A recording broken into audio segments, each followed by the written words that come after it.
Hey, what's up, everybody, and welcome to your Thursday edition of the Post Up with David Grubb right here on Boot Crew Media. I, of course, am David Grubb. Welcome to the show. Hope you're having a good week. As we get to this final episode of the week, we do have plenty to talk about, and let's start off and kick things off with a topic that has started to pick up steam around the league again, and it's the relocation discussion regarding the New Orleans Pelicans. And all this started up really. This goes back to draft night when the Pelicans made their trade of Derek Queen and the criticisms from Bill Simmons, who operates The Ringer and has a big NBA podcast and has been part of the NBA landscape for a long time. And on his podcast yesterday with Ryan Russillo, Bill Simmons said that the New Orleans experiment in basketball hasn't worked in 50 years, going all the way back to the New Orleans Buccaneers in the ABA, the New Orleans Jazz that moved to Utah, and now with the Pelicans, who have been here for a quarter century about. So he questioned the fan base and whether or not it could support a team in the long term. And I would say this. He suggested that if someone bought the Pelicans, and again, we know about the succession, and we'll talk about that in a minute, and moved it to Seattle, let's say, if the Pelicans moved to Seattle, if they were relocated, that's more advantageous for the NBA in the sense that they don't have to split their television revenue further prior to expansion, because expansion will undoubtedly bring two teams when they enter the league, increasing the number to 32. If the league doesn't have to expand all three teams, let's say if New Orleans is one of the ones that moves, then you have an opportunity to not split your television fees further. You're relocating a team from a smaller market to a larger market. And there's one less spot that you have to worry about as far as splitting up revenue. And that's a big part for the owners and the media rights and things like that. You also have the concerns with the Pelicans lease, which runs through 2029. It's only 4 years away. That time will pass relatively quickly. It's not tomorrow, of course, but it's close enough that we've already heard about ownership, the league, the state already having to start thinking seriously about what's next for the franchise when it comes to the arena lease, whether it's upgrading the arena or not. And you have to remember again that New Orleans is one of the 2 or 3 smallest markets in the NBA. The team, doesn't do particularly well in attendance. Last season, they were 25th. TV ratings locally are still a quagmire a bit. The Pelicans have finally, switched over to local control with their broadcasts. That was a difficult experiment last year at times. Of course, it was great to have access over the airwaves and on cable to be able to watch every Pelicans game for the most part. But the broadcast quality, the pregame and postgame shows, they were building the plane while they flew it, so it wasn't as good as it probably could have been, and not what they intended it to be. So we'll see how good it is this year. We'll see if there's a greater effort to make sure that fans in the region can tune into the broadcast. But I think the Pelicans made a solid first effort in trying to get that, but they're still behind. And the Bally's deal didn't help in the collapse of that regional broadcasting network. So there's a structure that has to be rebuilt in that regard for the Pelicans. But ultimately, is this a sustainable effort to keep this basketball team in New Orleans for the long haul? Is this something that we're staving off the eventual relocation of the Pelicans, or is there a real side to keeping this team? And when you go back to the expansion issue, Adam Silver has already said that the NBA is conducting an in-depth analysis of adding 2 teams, and the most likely candidates are Seattle and Las Vegas. Seattle has a great history with the NBA, with the Sonics, and the area has been begging for a team in the Pacific Northwest to pair with the Portland Trailblazers again, a rabid fan base that loved basketball, a team that has multiple pro franchises in their area, that has the infrastructure and the fan base and the television markets and all those things that people want, a region of the country that people want to live in, all those types of things in Seattle. You have Vegas, which already hosts Summer League play, which has the Las Vegas Aces of the WNBA that now has Major League Baseball coming to it and already has the NFL playing in Las Vegas. You have the NHL already there. So there's a lot of money and infrastructure being thrown around in Las Vegas. So here's the thing. You get both of those cities. You only have to, let's say you only you relocate one and you do an expansion and you try to get an expansion to get it to 32. Where does that leave the Pelicans? Because the NBA expansion gets you billions of dollars up front. It gets to, you do have to split the media revenue among more teams, but you also get the expansion fees. You also, you take a team like New Orleans, and I think if you're in the NBA, you're looking at it as they don't have a relatively long history. They are a smaller market. Their lease is about to come up. Their stadium is in need. That pushes the speculation as to what the team is going to do. So, you've heard these rumors before. You've heard about the uncertainty around this franchise, and that's pretty much followed it from the day George Shinn moved the Pelicans to at the time, the Hornets, to New Orleans. And I think that we have to look at that too, and that structure, and understand how we got here. And part of knowing where you're going is understanding your history. And the Pelicans, the Hornets / Pelicans, in the time that they've been here, have faced unusual challenges that the fan base are not responsible for, that the city or the state is not responsible for, that primarily comes down on the heads of the league and the people who have owned this franchise. And you go back to Shinn, and when he came in, did not really embrace New Orleans, was just looking to escape Charlotte for souring that market on a team that had been at the top of the league in attendance for the most part since it had come into the NBA. He ruined that market in a number of ways, came to New Orleans, didn't really care about being locally, just looking for a great deal, found a state that would give him what he wanted, came to New Orleans, had a ready-built arena and all those things. From the minute he got to New Orleans, he decided he didn't want to spend money. He got rid of a coach after the first year, got rid of the coach after the second year, couldn't find a local owner, people to partner with him. People who he mentioned backed out because they didn't want to deal with Shinn. Eventually, he sells the team to the NBA and puts it in receivership. The league runs the team. The Chris Paul trade, ultimately, that didn't go through, had a dramatic impact on the franchise. What could have been had the Pelicans gotten some of those other players rather than what they ended up getting with, what they could have done with those moves. The cancellation of that trade ultimately hurt the Pelicans in another way. You have the legacy of having franchise players, and none of them played more than 7 years. Whether you're talking about David West, whether you're talking about Chris Paul or Anthony Davis, and Zion Williamson now entering his 7th year, we'll see if there's a year 8. But up to this point, the very best players in franchise history, the all-stars, the players you drafted and tried to grow, none of them have made it past 7 years. So when you have that, it's hard to build a culture of continuity. The fans show up when a team wins. That has nothing to do with them. The state has done what it can do to give some of the most favorable terms in all of sports to Gail Benson as the owner of the team. So I don't think this is a problem with the city in that regard. What has Louisiana and what have Pelicans fans done wrong? They've showed up when the product is good. They have been given a product that is typically bad. And so I guess my question would be for you as the viewers, do you think New Orleans can secure its NBA future? Is relocation a matter of when and not if? So let me know what you think about this and how seriously we should take any concerns about the franchise potentially moving. And when you look at that, we do on the other side have to look at what the challenges are here at home, because there are some hard realities facing the Pelicans in New Orleans. There are real challenges that extend beyond winning and losing on the court. And so we start with the Smoothie King Center, which again is not the property of the city of New Orleans. It's owned by the state. And the building opened in 1999. It is now the 6th oldest arena in the NBA. You don't know if it can meet the modern standards of the league. It's missing a lot of the amenities. And last year, Christian Clark, before he moved on to cover the Dallas Mavericks for The Athletic, he wrote a story about the upgrades that the arena needs.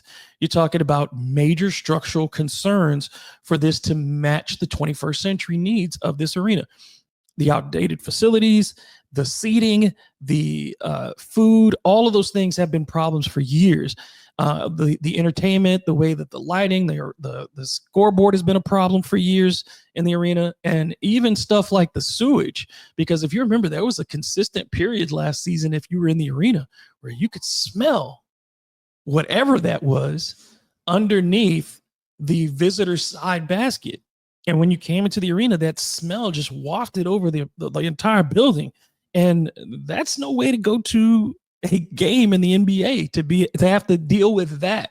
And it's just those things. If you walk in the arena, you see where the rivets that are holding the stairs together are all misaligned because of years of just people just going for the hole and pause, that they could find to secure those seats. When you walk up there, they're wobblier than ever. The seats themselves have not been updated, certainly in 26 years or so. So you have all of these issues with the building, and those need to be addressed. The city, the state, team officials working on renovation plans, but when you look at the funding possibilities in a state that is hemorrhaging money, that is also losing population. Let's look at Louisiana. Louisiana is only one of 3 states in the country to lose population in this decade, in the 2020s. One of only 3 states. That's a concern. People are leaving for any number of reasons, whether it's the economy, whether it's educational opportunities, whether it's for safety. People are leaving Louisiana in droves, and that outmigration impacts your television ratings. It impacts merchandise sales. It impacts season ticket sales. It impacts corporate sponsorships, all of those things. And when you're not getting tax revenue to the state, when you're not getting the kind of money going to the state that you're used to, what does that also impact? It impacts the possibility of public funding for arena renovations.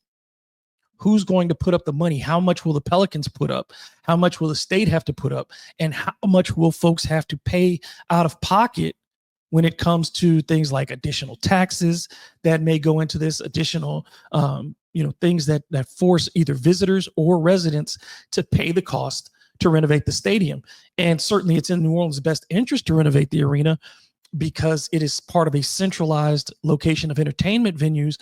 And that's what makes New Orleans so unique as a host of events, is that everything is pretty much within walking distance.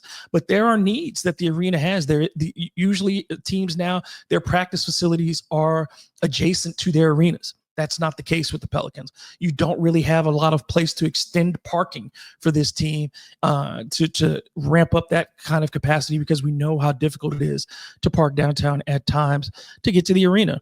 And the cost of ticketing, parking at the Superdome is pretty prohibitive. So a lot of people don't want to do that.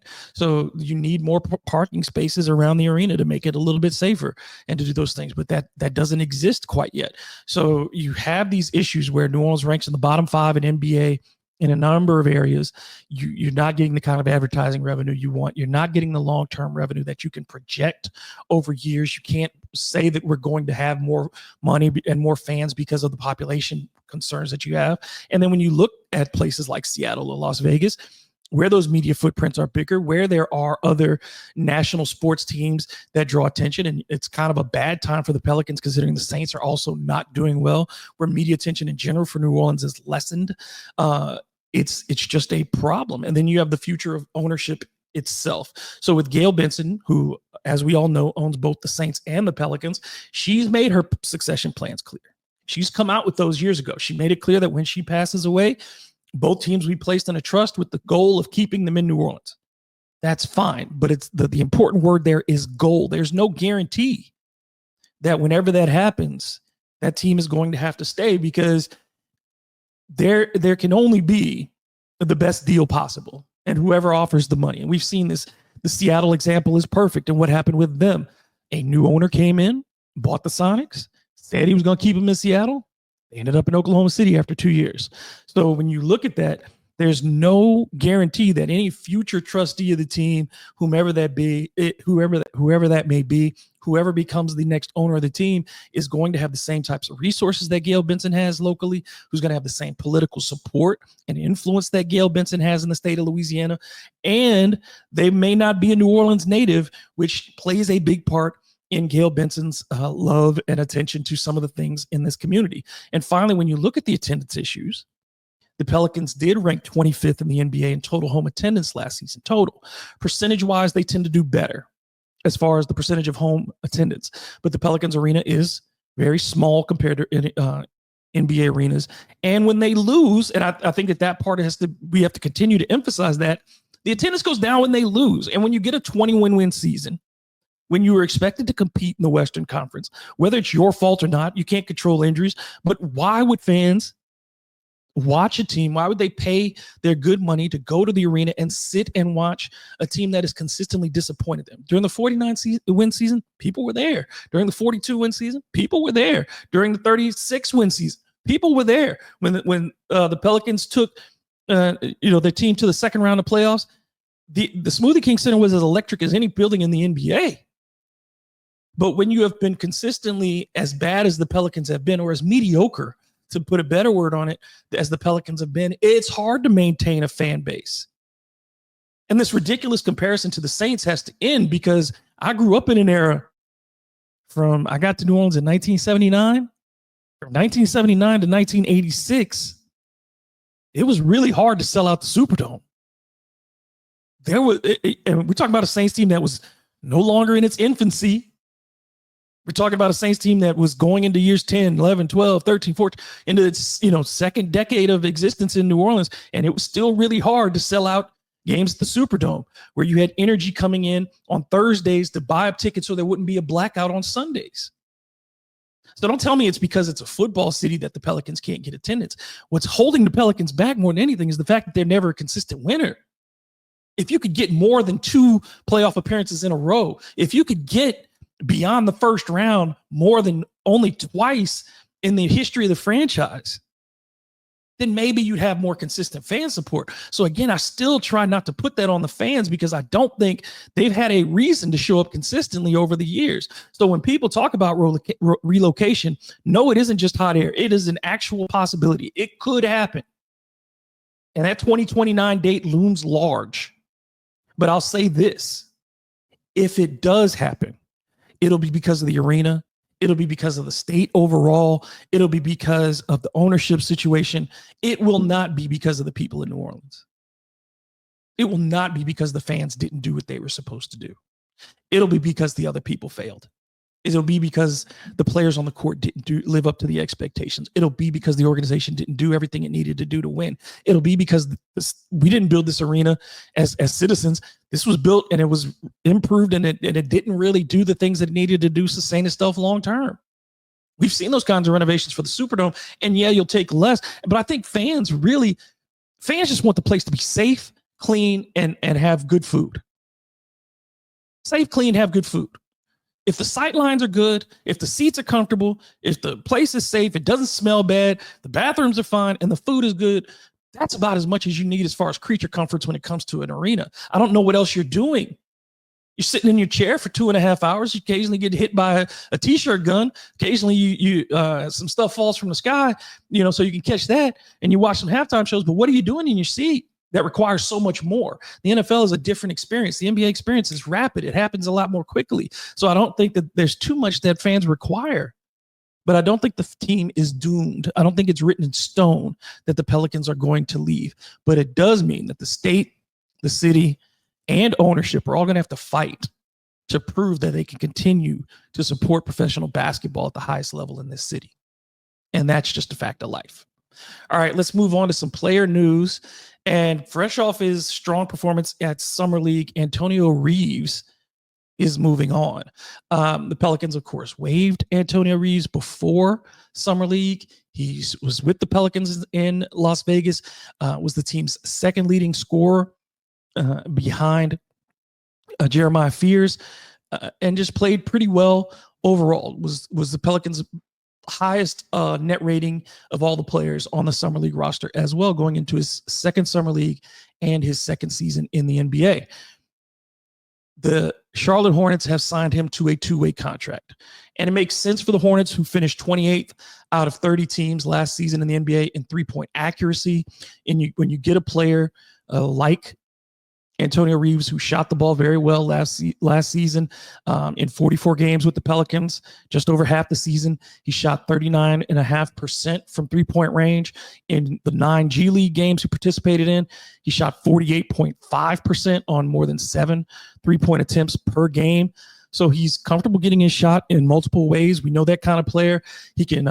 He does the things well that you want a bench player to do. He either takes the shot when he catches it, he either puts it on the floor immediately, or he moves the basketball. There's not a lot of wasted time and energy when it comes to Antonio Reeves. So for the Hornets, this looks like a good move, because the Hornets shot a ton of threes last season. They were top 12 in the NBA in three-point attempts, but they couldn't make any shots.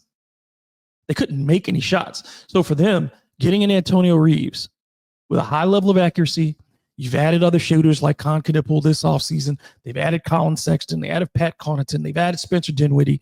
They are trying to increase their shooting. And there may not be a spot immediately for Antonio Reeves in Charlotte, just as there wasn't in New Orleans. But I think that they see potentially that he could be a spark off the bench. He does the things that you want in a instant offense, end of the bench score. He's not yet a sixth man. He's not yet the guy that you want to lean on your bench, but he's a guy who can get hot in a hurry. And so, he's not going to shake you off the dribble a whole bunch of times, but he can do some good things offensively. A good decision maker, doesn't stop the basketball, can knock down shots. He will probably spend the majority of his season playing in Greensboro for the Swarm, for the G League team for the Hornets. But if they can develop him, he could become a really interesting option for them off the bench. I think that's a loss for the Pelicans. It also, again, tells Jordan Hawkins, look, dude, they've given Antonio Reeves up for you. They have greased the wheel pretty much to get him that opportunity to be the shooter off the bench. His competition is pretty much gone at this stage in the backcourt to be the shooter off the bench at the guard position. He had better produce. This is year 3 for him. And his shooting has gone down from year 1 to year 2. His inefficiency went up from year 1 to year 2. His defense got worse from year 1 to year 2. And Jordan Hawkins has to make a big leap in year 3 to validate both his first round selection and the removal of some of these younger players who could have possibly contributed to the Pelicans this season, like Antonio Reeves. Another loss for the Pelicans, finally. The Memphis Grizzlies are hiring Pelicans assistant Darnell Lazare as an assistant coach. The announcement isn't official yet, but they are going. It's been reported by multiple sources that he will be moving on. He did spend time with the Grizzlies in 2018 as a player development coach, but he's been with the Pelicans since 2019, and he was a big part of the coaching of the Pelicans front court players. So he played a big role in the development of Yves Missi during his rookie season. He's also has Louisiana ties, was a guy that people locally knew, played at LSU, was undrafted out of there in 2007, but he did spend 8 years overseas and playing in the G League as well. At the time, it was the D League, but it's another loss for the Pelicans on this staff, and it raises some questions regarding whether or not Willie Green can retain his staff and how is he going to play this staff out. He has reportedly kept James Borrego after Borrego was ultimately not selected for a couple of head coaching positions in Phoenix and in New York, and not allowed to take a bench assistant job with the Knicks under Mike Brown. So Borrego will be back. You have most of the staff back. Obviously, Corey Brewer took an opportunity this summer to coach the summer league team, but it just says, can the Pelicans retain the staff that has worked for them? You've already lost in the past couple of years your shooting coach. You've lost now your big man coach. You're losing these other elements, and you're wondering the pressure on Willie Green to get this right should be higher than ever. He's got part of the head coaching job is picking good assistants and being able to continue to move forward. And I think that there's still the jury is still out on whether or not Willie Green is adept at picking coaching talent to improve his team, and how much of the talent that was assembled was under David Griffin and him choosing those assistants that he thought could benefit Willie. If Willie Green is now stepping in and taking more control over this, how does he develop his coaching staff and give them the responsibilities that they need, while also being flexible enough to improve as a coach and to be better for himself in year 5 of his coaching career? Because this is, again, everything for Willie Green is on this season as well. This is it. This is it for the Pelicans. It's on Zion. It's on Willie. It's on Joe Dumars. It's on Derek Queen. It's on all these things. There's so much pressure on this team. And, squeezing into the 10 spot is not going to be enough, I think, to warrant the kind of loyalty that the Pelicans are asking for this season. There are a lot of questions. And there are a few teams that enter the league this year with more questions than New Orleans Pelicans. Other teams' questions are about how players are going to mesh. Other teams' questions about, what's their style kind of going to be. The Pelicans have questions at everything, at every level. And that has been earned with the level of uncertainty that has surrounded this franchise over the years. So we shall see what is next for this team. All right, that's going to do it for today's show. I hope you enjoyed. Please be sure to like, comment, share, subscribe, and I hope you'll stick with me over the weekend and come back next week on Monday with a new episode. You can check me out on social media at DM Grubb on Twitter, Instagram, Facebook, Blue Sky, TikTok as well. Until the next time, this has been The Post Up with David Grubb on Boot Crew Media. Y'all have a great weekend.